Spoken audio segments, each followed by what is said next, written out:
भारत में कोरोना से मौत के टूटे सारे रिकॉर्ड। पहली बार एक दिन में 4,529 मौत, 24 घंटे में 2,67,000 नए केस। वहीं दुनिया में हर तीसरी मौत भारत में हो रही है। अमेरिका के बाद कोरोना से सबसे ज्यादा प्रभावित देश बना भारत। भारत में कोरोना से होने वाली मौतों के आंकड़ों ने दुनिया के सारे रिकॉर्ड तोड़ दिए हैं। अब तक एक दिन में कोरोना से सबसे ज्यादा मौत अमेरिका में हुई थी, लेकिन अब भारत ने ये रिकॉर्ड भी तोड़ दिया है। स्वास्थ्य मंत्रालय की ओर से जारी ताजा आंकड़ों के अनुसार पिछले 24 घंटे में 2,67,334 नए कोरोना केस आए और 4,529 संक्रमितों की जान चली गई।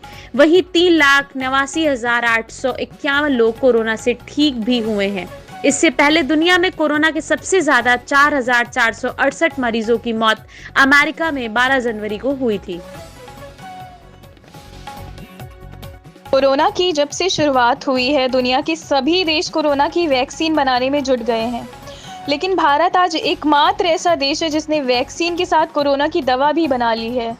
भारतीय रक्षा अनुसंधान द्वारा निर्मित 2DG दवा, जिसको कल देश के रक्षा मंत्री राजनाथ सिंह द्वारा लॉन्च किया गया, एक ऐसी सटीक दवा है जो कोरोना के हल्के लक्षणों वाले मरीजों पर पूरी तरह से कारगर है। आज भारत इस मामले में विश्व का प्रथम देश बन गया है।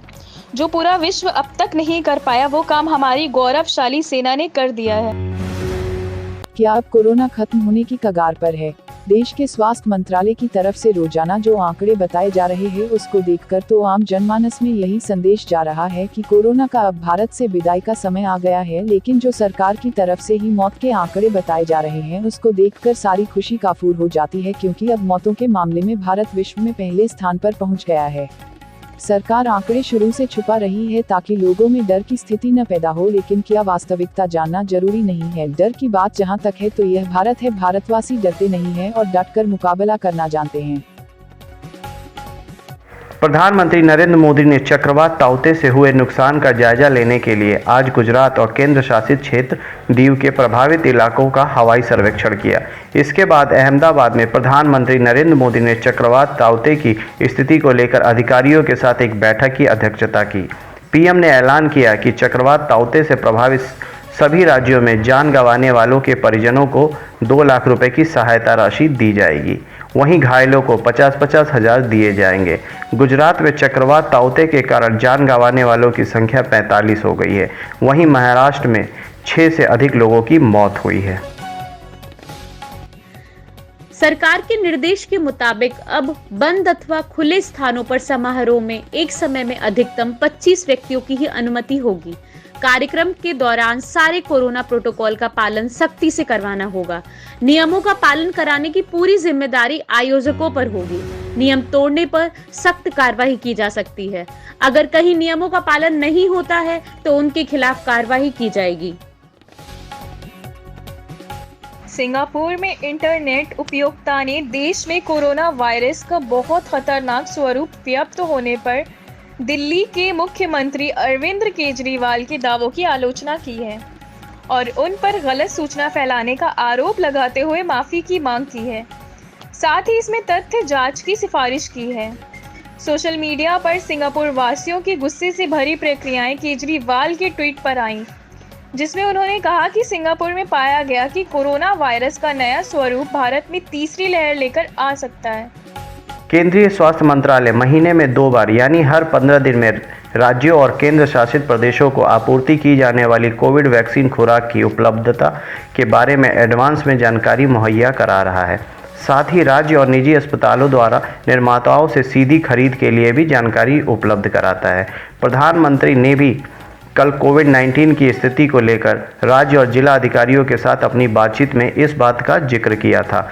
केंद्रीय स्वास्थ्य मंत्रालय ने एक बार फिर से राज्यों और केंद्र शासित प्रदेशों को पत्र लिखकर कोविड वैक्सीन की उपलब्धता के बारे में जानकारी दी है और साथ ही सलाह भी दी है कि जिससे कि वैक्सीनेशन की प्रक्रिया में जनता को परेशानी ना हो और प्रभावी तरीके से टीकाकरण किया जा सके। चक्रवाती तूफान तौकते का असर अब उत्तर भारत के मौसम पर दिखने लगा है। राष्ट्रीय राजधानी दिल्ली में आज से हल्की बारिश हो रही है। वहीं उत्तर प्रदेश, राजस्थान और हरियाणा के कई इलाकों में भी रुक रुक कर बारिश का सिलसिला जारी है। मौसम विभाग ने उत्तर भारत के अधिकतर इलाकों में 19 और 20 मई को बारिश होने और मौसम बदलने का अनुमान जताया है। चक्रवात तूफान ताउते ने मुंबई के ऐतिहासिक गेटवे ऑफ इंडिया को सुरक्षा देने वाली दीवारों और लोहे की छड़ों को नुकसान पहुंचाया और पास में लगे कुछ बैसाख पत्थर भी तूफान के प्रभाव की वजह से उखड़ गए। महानगर पालिका के अधिकारियों ने यह जानकारी दी। अधिकारियों ने बताया कि हालांकि चक्रवात ताउते की वजह से इस ऐतिहासिक इमारत को कोई क्षति नहीं पहुंची है, लेकिन इसके निकट का फुटपाथ धंस गया।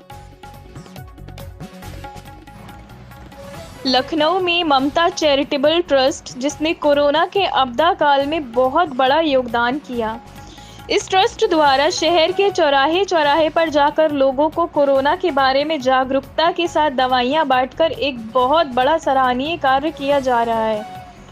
ट्रस्ट के अध्यक्ष राजीव मिश्रा इस अभियान में अपनी पूरी टीम के साथ दिन रात जुटे हैं और लोगों को दवाइयां, मास्क और सैनिटाइजर निःशुल्क वितरित करा रहे हैं, जो कि समाज के लिए एक प्रेरणा है।